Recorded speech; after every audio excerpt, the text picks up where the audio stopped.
Hello guys, another day, another video na naman tayo dito sa ginagawang bahay nila Kuya Robin, ano. So nagano na po kami. Ayan. Naglalagay pa lang naman ng mga pananda, then maghuhukay-hukay na mamaya, no. The next day, walang pasok si Rachel. Kasama natin siya dito. Siya na ang magbablog ho nito pagka may nakalagay ng mga hollow blocks, nakaputing na po tayo ng mga graba, ano. So para may idea lang po tayo sa gagawing bahay, kasi may mga nagko-comment na wag raw lakihan. So hindi po talaga ito malaking bahay na ito. Actually, matutulog po sila nakatayo, no, para talaga magkasya sila, kasi sa sobrang liit matutulog sila guys nakatayo. So bibigyan ko po kayo ng idea kung gaano lang ho siya ka liit, pero cute ho siya, no? Maganda yung kalalabasan niya at super cute ng bahay na gagawin para kila Kuya Robin. Nabubulol-bulol ako sa R at L. Ano ba yan? Siyempre kasama natin si engineer. Ayan si engineer. Siyempre si architect. Grabe mga kasama ko, architect. Siyempre sino yung naghahakot? Si Kagawad yun. Si Kagawad. Ay grabe, pinaghahakot lang natin. Ayan, zoom in natin guys. Oh, kita ba? Hindi kita. Basta ba guys, may naghahakot. Parang pinaghahakot lang natin si Kagawad ng ano ng tawag dyan, ng mga slab na ilalagay dito. So ito guys, pakita natin yung sukat, no. So ayan, oh, yung pinakasukat ng bahay. Kung nakikita nyo yung mga yan, sinusukat na yan. Yan ho yung balkonahin nila, no. Balkonahin nila. And then kung nakita nyo yung kahoy na yan guys na nakatayo, yan na ho yung kabuuan ng kwarto, sala, kasama na ho yan. So kung hahakbangin ko, hakbang lang from there, kasi ito yung balkonahe, 1, 2, dalawang hakbang lang po. Etong kahoy na to, tsaka yung kahoy na yan, balkonahe nila yan, dalawang hakbang lang. So kasama na po ang kwarto, sala, CR, no. Hahakbangin ko siya ulit, 1, 2, 3, 4, 4 na hakbang lang po yung pinakahaba niya. Bali 6 steps lang, no. Ganun lang guys kaliit yung bahay, pero cute ho yan at saktong sakto lang sila ho dyan, ano. At kung yung lapad naman, lang ho ito, 4 meters by 5 meters, yun na yung pinakasukat niya. O yung lapad naman niya, 1, 2, 3, 4, 5, ganon. 5 lang hakbang ko lang din ho yung yung lapad niya, no. Yung haba is 6. Yan po yung pinakasukat niya. So maliit lang yan guys, yung papatayo natin na ng bahay para kina Kuya Robin, ano. And thank you so much sa Rochelle community sa support sa atin. Syempre sa Team Kalangga Qatar chapter. Ayan, thank you so much po, no. At syempre dito yung PNP kasama natin, sumunod po sa atin. Di sila naka-uniform na at kasi maggagawa nga po dito. At may susunod pa po, syempre yung barangay official. So kasunod po natin, kumukuha lang din sila ng mga kahoy. So ito po, start na. Meron na po palang buhangin. Andito na yung buhangin. Andito na rin yung hollow blocks.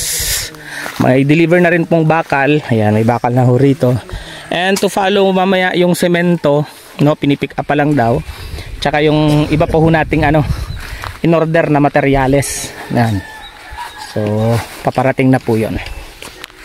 So ito na po, no. Ayan, naghuhukay na. Syempre kasama natin si engineer Sir Santua, si Sir Neo. Ayan, Sir Neo kasama natin, naghuhukay na po. Ayan, Sir Neo. Syempre si Kagawad, grabe. Tingnan nyo naman si Kagawad. Ang lulupit ng labor natin, PNP tsaka Kagawad. ay ganito dito nagtutulungan. So maliit lang yan, baka ho ina-expect nyo. Tapos eto, grabe naman yung ibinigay sa ating mga kahoy guys, na pang lang, pang umpisa lang, pang kakana lang ito, mga good lumber. Actually hiniram lang natin yan, pinahiram lang po sa atin yung good lumber. Hiram naman, wala nang sulian.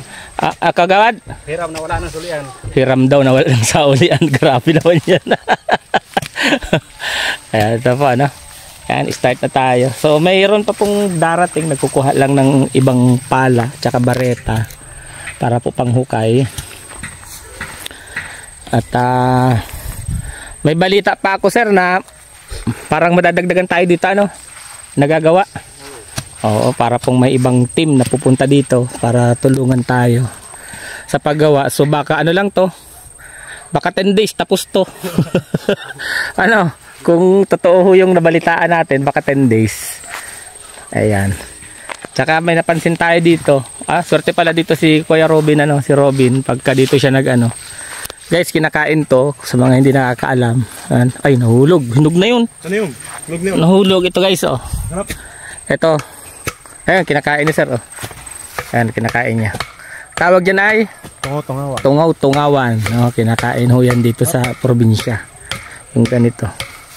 Sarap to.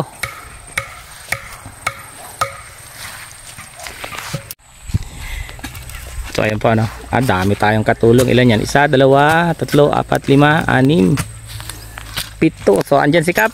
Ito po si Kap, oh. Ayan. Andito si Kap. Binisita yung ano. Kanina wala tayo kanina. No. Pala-pala nila dyan. Nagpala-pala dyan si Kap. Pati si Kap tumutulong. Grabe. So ito po ano. Ayan lang po. Ganyan lang siya kaliit ano. Para makita ho ninyo kung gano'n lang kaliit yung itatayong bahay. So ganyan lang ho. Ito may ganito lang. Balkonahe. Yung may kahoy pong yan. Ayan lang po.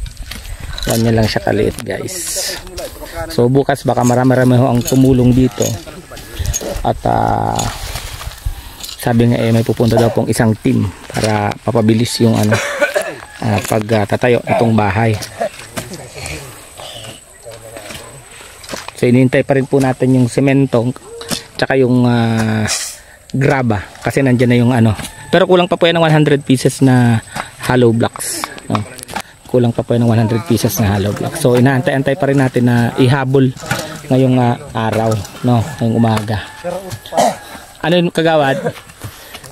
Ay, sobra pa man po kagawad ano, kumalag dirty kitchen. Uya pa hanggang bay. Ay, hanggang dyan po ba yan? Ay, hanggang dyan pala yan guys. So, sa labas kasi ang dirty kitchen, kasi kahoy man lang gagamitin hindi. Maitom ang ano, ang loob ng bahay. So, ayun, dito po si Kap, binisita tayo sa pinapagawang bahay. So, ganyan po kasolid ano, ganyan na kung sumuporta yung ano, kapulisan at barangay council dito sa barangay San Pascual. Grabe, napakaswerte po natin na ganito po yung ano naging kalagayan ng pagpapabahay dito kay Baby Jericho. So isa lang po, isang tao lang po ang babayaran natin ano. Yun lang po yung babayaran natin. Ayan si parang Gwen lang kasi siya po yung skill dito ano. In-import po natin syempre kumbaga kumukuha ho tayo ng tao na pagkakatiwalaan natin pagdating sa trabaho ano, kasi mahirap po yung ano kukuha tayo ng tao na hindi ho natin kilala, yung i-recommenda lang sa atin tapos pagdating ng oras palpak po yung trabaho. So much better po yung kilala natin, alam po natin kung paano trumabaho at alam po natin na hindi ho sinasayang yung oras ano, talagang as in trabaho ang gawa. Ayan. So guys, nakakatuwa naman ang dami ho natin dito. And andyan si Kap po, si Kap no, binisita tayo at mamaya syempre pamerienda na naman tayo at wala akong magluluto so nagpaluto na lang ho tayo. Noodles na lang muna tsaka burger, yan mo yung merienda natin. At yung lunch naman po natin dito kanina ay libre naman no, libre naman ho yung lunch natin. So ngayon ho, half day lang ho kami pumunta dito kasi ho kanina may inasikaso ho ako. Then maya lang din ho, aalis din ho kami kasi may induction naman ho ako. So ganun ho, katindi yung schedule natin. And then yung dalawa sa bahay na nagtatrabaho, ibinilin ko muna kila mama. Ano, sila na muna ang asikaso kila Kuya Dennis tsaka kay Kuya Alex kasi nagpipinish po sila sa taas. So dito po muna tayo. So tomorrow, kung available ho si Rachel, sama natin si Rachel dito. At siya na ho ang mag-vlog ng mga pagtatayo ng bahay. So ngayon habang ganito layouting lang muna, nagli-layout lang muna. O tayo na muna ang content po dito. So ayan o, yung bundok ulit. Kita natin yung bundok na napakaganda, no.